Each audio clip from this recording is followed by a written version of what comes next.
2700년 전부터 건축된 고대 이집트의 마지막을 보여주는 필레이 사원단지.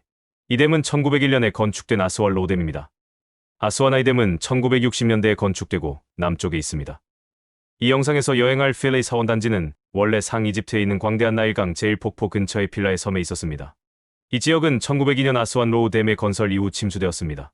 사원단지는 1970년 아스완 하이댐이 완공되기 전에 유네스코 누비아 캠페인 프로젝트의 일원으로 해체되어 인근 아길키아 섬으로 옮겨졌습니다. 유명한 아부신벨 신전도 이 프로젝트로 옮겨진 것이죠. 1902년 영국이 나일강의 아스완 로댐을 완공했습니다. 이것은 필레이 사원단지를 포함할 많은 고대의 랜드마크를 침수시킬 위험이 있었습니다. 댐의 높이는 1907년부터 1912년까지, 1929년부터 1934년까지 두 차례에 걸쳐 높아졌고 필레 섬은 거의 항상 범람했습니다. 사실 단지가 수중에 있지 않은 유일한 때는 7월부터 10월까지 댐 외수문이 개방되었을 시기뿐이었습니다. 사원을 베이지 또는 엘러펜틴과 같은 인근 섬으로 하나씩 이전하는 것이 제한되었습니다. 그러나 이전되지 않았고 대신 사원의 기초 및 기타 건축 지원 구조가 강화되었습니다. 건물은 물리적으로 안전했지만 섬의 매력적인 초목과 사원 부조의 색상은 씻겨 나왔습니다. 또한 필레이 사원의 벽돌은 곧 나일강이 운반한 리사 및 기타 잔해로 뒤덮였습니다. 사찰은 고대부터 거의 손상되지 않았지만 침수될 때마다 상황이 악화되어 1960년대에는 1년 내내 건물의 3분의 1이 물에 잠겼습니다. 1960년 유네스코는 계속 증가하는 나일강의 파괴적인 영향으로부터 섬의 건물을 보호하기 위한 프로젝트를 시작했습니다. 첫째, 세 개의 댐을 건설하고 수위가 낮은 별도의 호수를 만든 것이 고려되었습니다. 우선 100만 입방미터의 모래가 끼워진 두 줄의 강판으로 구성된 대형 코퍼댐이 건설되었습니다. 스며든 물은 모두 펌프로 퍼냈습니다. 다음으로 고대인들이 건축에 사용했던 블록의 원래 크기를 정확하게 재구성할 수 있는 방법인 사진 측량법을 사용하여 기념물을 청소하고 측정했습니다. 그런 다음 모든 건물을 2톤에서 25톤까지 약 4만 개 단위로 해체한 다음 약 500m 떨어진 고지대에 위치한 인근 아길키아 섬으로 그대로 운송했습니다. 기전 자체는 1977년에서 1980년 사이에 이루어졌습니다. 그래서 지금 보는 필라의 섬은 원래 아길키아 섬이고 지금은 그냥 필라의 섬이라고 부른다고 합니다. 지금 필라의 섬은 일부만 물 밖으로 조금 보입니다. 땅으로 가는 데를 타고 가면서 필라의 사원 단지를 봅니다. 필라의 섬이 너무 잘 보이는 식당에서 식사를 합니다. 이집트에서의 로컬 푸드는 거의 매일 비슷합니다. 토마토 소고기 스튜에 밥이 메인 땅의 풍경입니다. 배를 타고 필라의 섬으로 넘어왔습니다. 저기가 우리가 식사한 식당입니다. 여기는 신전의 앞마당입니다. 이 신전은 앞마당의 양옆으로 열줄을 세워서 광장이 만들어져 있고요. 우측면의 주랑들은 미완성인 상태로 남겨져 있었습니다. 지금 보시는 기둥의 상단부는 다 복원되어 있는 상태입니다. 이 우측편의 주랑에는 굉장히 많은 예배실들이 있습니다. 이 중에는 누비아 토착신들에게 바쳐진 지성소들이 있습니다. 좌측편의 기둥머리, 즉 주두를 보시면 여러 종류의 식물을 겹쳐서 장식해 놓은 것을 볼 수 있습니다. 이 머리 형식은 프톨레마이오스 시대부터 로마 시대까지 많이 쓰였습니다. 시전 시대의 기둥들은 전혀 다른 형태의 주두를 보여주고 있어요. 기억해 두시면 좋겠습니다. 계속 보시게 될 텐데요. 고대 이집트의 신전을 기독교인들이 굉장히 적극적으로 사용했습니다. 이집트의 신전들이 워낙 잘 만들어진 건물이다 보니 건물 자체를 교회로 바꾸거나 필요한 시설로 바꿔서 활용을 했는데 아무래도 이 교도의 우상들이 표현되어 있었기 때문에 자주 활용하는 공간은 자기들 입맛에 맞게 리모델링했습니다. 그래서 이렇게 훼손되었고 여기도 보시면 하토르 여신의 얼굴 부분에 콥트 기독교, 지구에서 봤었던 정방형의 십자가를 새겨놓고 있습니다. 안쪽에도 있습니다. 파일론을 통과해서 신전의 앞마당에 들어왔습니다. 이집트 신전들의 앞마당엔 대체로 열주와 파일론으로 전후좌우가 차단된 형태를 보입니다. 이 신전의 앞마당은 특이하게도 좌측편 회랑 뒤편으로 소신전이 만들어져 있는데 저 소신전은 마마시라고 부르고 탄생의 집이라고 합니다. 호루스의 탄생을 기념하는 소신전으로 보시면 되고 프톨레마이오스 시대 신전들에서 거의 만들어지는 시설입니다. 그래서 주두를 보시면 여러 식물을 겹쳐놓은 양식이고 주두의 상단부로 아부신벨 소신전에서 봤었던 하토르 여신의 얼굴 정면 문양이 기둥 상단부에 장식되고 있습니다. 그리고 또 한 가지 말씀을 드리자면 마마시를 다시 봐주시면 기둥이 있고 그 기둥들 사이사이에 벽들이 있었어요. 지금은 좀 훼손이 되어 있는데 기둥 높이의 반 정도 되는 높이로 벽이 만들어져 있어요. 가림벽이라고 하는데 역시 프톨레마이오스 시대에만 나타나는 형식입니다. 아까 기독교인들이 고대의 신전을 리모델링해서 자신들의 공간으로 활용했다고 말씀드렸습니다.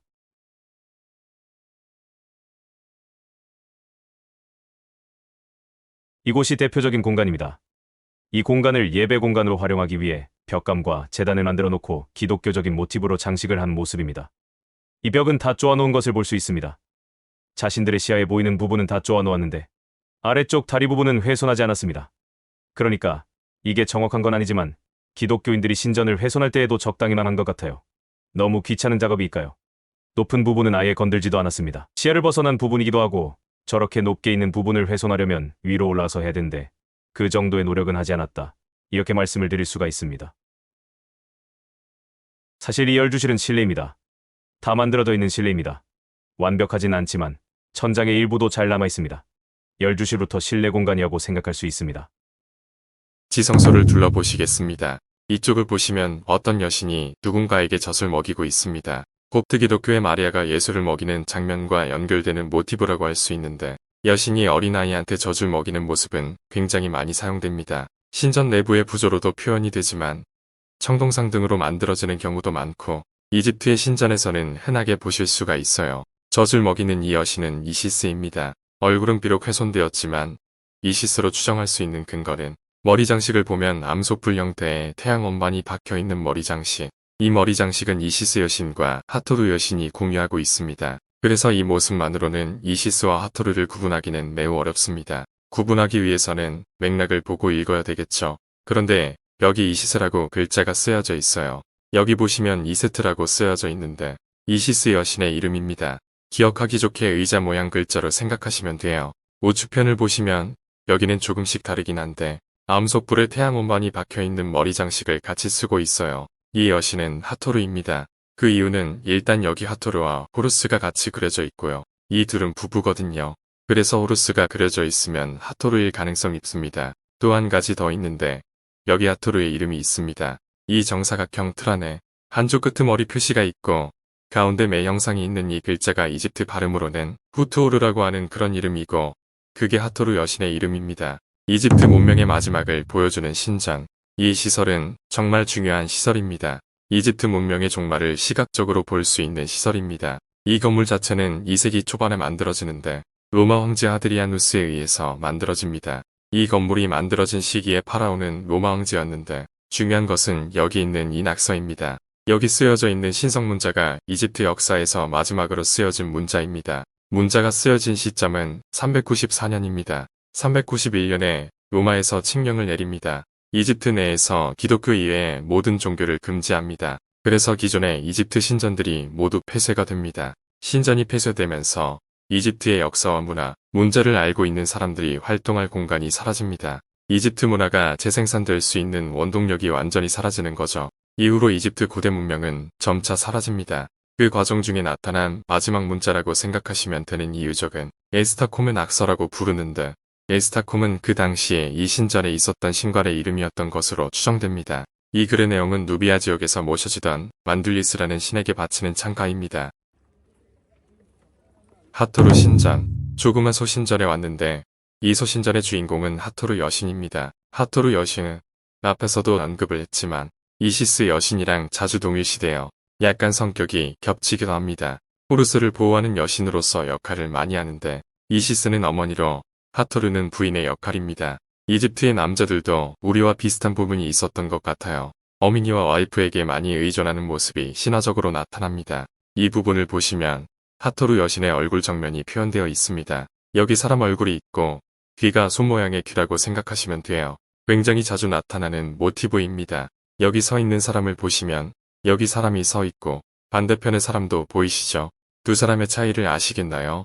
머리에 쓰고 있는 건 모양이 달라요. 그런데 둘 다 파라오입니다. 오른편에 있는 볼링핀 형태의 관을 쓰고 있는 파라오는 상 이집트의 파라오고요. 앞부분이 평평하고 뒷부분이 튀어나와 있는 관, 그런 형태의 관을 쓰고 있는 저 파라오가 하 이집트의 파라오입니다. 상 이집트의 관은 하얀색, 하 이집트의 관은 빨간색입니다. 이집트인들은 이집트가 통일되었을 때도 언제나 상하 이집트를 분리해서 인식했었고 그 분리한 인식을 모티브로 굉장히 자주 표현을 해요. 그러니까 여기서는 같은 파라오지만 서로 다른 왕관을 쓰고 있는 모습으로 표현하고 있고 식물로도 구분을 합니다. 상하 이집트를 표현하는 다른 방법으로는 파피루스가 이집트, 연꽃이 상 이집트를 상징하고요. 그리고 대머리 수리와 코브라도 있어요.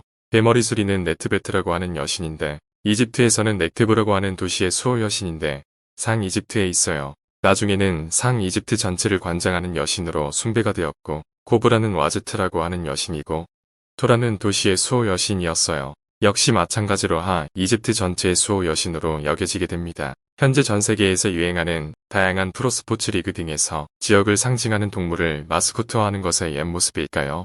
흥미롭네요. 파라오는 이름이 5개가 있는데 출생명, 즉위명, 호루스 이름, 두 여신 이름 네부티 이름, 황금 호루스 이름 이렇게 이름이 있는데 이 중 두 여신의 이름은 상 이집트의 여신 네크베트와 하 이집트의 여신 와제트와 연관이 있기 때문입니다. 그리고 여기 보시면 상단부에 이렇게 날개가 달려있고 가운데 태양이 있고 코브라가 표현되어 있는 모티브가 있는데 이름은 날개 달린 태양입니다. 굉장히 자주 표현되는 모티브이고 태양을 상징한다고 보시면 돼요. 이 모티브는 이집트에서 처음 시작되었는데 정말 많은 곳에서 차용해서 사용하고 오늘날에도 그 모티브들이 되게 많이 사용이 돼요. 세계 각국의 공군들의 엠블럼 그리고 자동차 생각해보시면 제네시스, 벤틀리, 로버미니 다 같은 모티브입니다. 필라의 섬의 원 위치, 바람 좋고 물 좋고 풍광 좋은 곳인데 제가 이것으로 모시고 온 이유는 3가지 정도가 있어요. 일단은 저쪽, 저기 쇠말뚝이 박혀있는 곳, 그 너머에 수풀이 우거져 있는 작은 섬, 저 섬이 원래 필라의 섬이 있었던 곳입니다. 저 쇠말뚝이 섬의 경계였던 부분을 표시한 것입니다. 지금 우리가 있는 이 섬에 있는 모든 것이 저 섬에서 이전되었습니다. 그 다음에 좌측편을 봐주시면 굉장히 많은 돌들이 있습니다. 모두 화강암입니다. 그리고 저 너머에도 계속해서 화강암이 이어지는데 실제로 화강암 채석장 유적도 있습니다. 커다란 화강암산이 있었는데 그 산을 이집트 문명이 계속되는 동안에 계속해서 채석해서 사용했습니다. 특히 대피라미드 내부의 공간, 대회랑이나 혹은 안쪽에 있는 왕의 방 같은 경우는 화강암이 상당히 많이 사용된 공간이고요. 그 화강암도 모두 다 여기서 가져간 화강암이고 카프라의 하한 신전에 사용된 화강암도 아스완에서 가져간 석재들입니다. 그런데 여기서 기자까지 1000km 정도 되거든요. 이동을 할 때는 석재를 대충 잘라서 바지선에 실어서 가져왔고 나일강은 남쪽에서 북쪽으로 흐르기 때문에 어쨌거나 배에 싣기만 하면 나일강이 가져다 줍니다. 걸리는 시간은 2주 정도 보통 걸렸다고 해요. 그리고 북쪽에서 내려올 때는 돈을 펴면 북풍 때문에 배가 바람을 타고 남쪽으로 이동할 수가 있었습니다. 트라야누스의 휴게소, 전면에 보이는 건축에 대해서 말씀을 드리려고 합니다. 이 구조물 역시 로마 시대에 건축한 구조물입니다. 이집트가 로마의 속주로 편입된 이후에 지어진 구조물인데 대략 1세기에서 1세기 후반에 세워지는 트라야누스 황제 시대에 만들어진 구조물인데 이때에도 여전히 고대 이집트 문화는 지속적으로 존재했습니다. 그러다가 4세기 후반이 되면 로마가 기독교를 국교화하면서 이집트 문화가 사라지고 지금 이 구조물은 일반적으로는 트라야누스의 휴게소라고 불려요. 그런데 사실 정확한 기능은 추정컨대 보통 신전의 지성소에는 신상이 모셔져요. 그리고 이집트인들은 그 신상을 실제 신으로 생각했습니다. 그런데 신상이 어떤 특정한 종교 의례에는 신전 바깥으로 외출을 하는 경우가 있는데 그때 신상이 타던 가마가 있어요. 배 형태의 가마인데 일반적으로 신성한 배 가마라고 불립니다. 보통은 지성소 안에서 신상과 같이 신성한 배가마를 보관했는데 지금 이 신전 같은 경우엔 아마도 이 시설에서 그 신성한 배가마를 보관하지 않았을까라고 추정하고 있어요. 그리고 이 구조물 같은 경우에는 천장 부분은 실제 석재로 만들어지지 않았고 목재를 사용해서 천장을 썼던 것으로 추정됩니다. 기둥머리 부분을 보시면 여러 개의 식물을 겹쳐놓은 모습을 하고 있는데 프톨레마이오스 시대부터 로마 시대까지 이어져 내려오던 양식입니다. 또 이 신전에도 기둥 높이의 반 정도 높이로 벽체를 세우는 가림벽을 확인하실 수가 있습니다. 기시스대 신전 안에 있었던 탄생의 집을 다시 보랍니다.